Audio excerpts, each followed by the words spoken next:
Review করছি Maya all natural hair growth scalp সিরামের। এটার পরিমাণ 30 ml।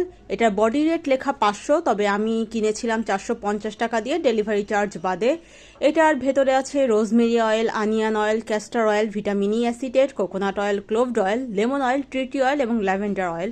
এবার আমি আসছি এটার শর্ট এবং কুইক একটা রিভিউতে। এটার কনসিস্টেন্সি সম্পূর্ণটাই মায়া অল ন্যাচারাল যে হেয়ার অয়েলটা আছে সম্পূর্ণই তার মতো, অর্থাৎ অয়েলি।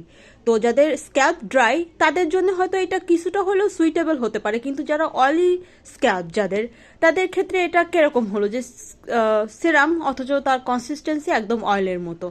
আচ্ছা, এবং এটা ফ্রেগ্রেন্সের ব্যাপারেও বলতে হয় যে প্রচণ্ড তীব্র একটা ফ্রেগ্রেন্স আসে, এবং সেম ওইদের তেলটা যেরকম করা একটা ফ্রেগ্রেন্স, এটারও একদম সেমই সেরকম করা ফ্রেগ্রেন্স। তো আপনি যে এটা মাথায় দিয়ে বাইরে যাবেন বা আপনার ডে টু ডে কাজ করবেন, সেক্ষেত্রে আমার মনে হয় যে এটা খুব বেশি একটা সুইটেবল হবে না। যা হোক, ব্যবহার বিধি হচ্ছে এটি আপনি সপ্তাহে 2 থেকে 3 বার 8-10 ফোঁটা প্রয়োজন মতো ব্যবহার করতে পারেন, এবং এটা অবশ্যই ওয়াশ করতে বলা হয়েছে 2 ঘন্টা রাখার পরে।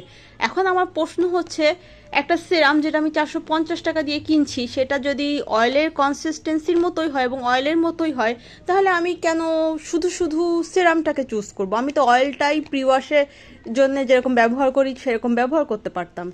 এবং সবচেয়ে দুঃখজনক ব্যাপার হচ্ছে, মায়ার অন্যান্য প্রোডাক্টগুলো মোটামুটি ভালো লাগলেও এটা আমার হেয়ার ফল রিডিউস করাতে সেই অর্থে কোনো রকম হেল্প করেনি। তো আমার মনে হয় না এটা হচ্ছে আমার আর পারচেস করা পড়বে। এবং এটা ব্যবহারে আমি আসলে কোনো নিউ হেয়ার গ্রোথ তো সেভাবে আমার স্ক্যাল্পকে স্ক্যাল্পে খেয়াল করিনি।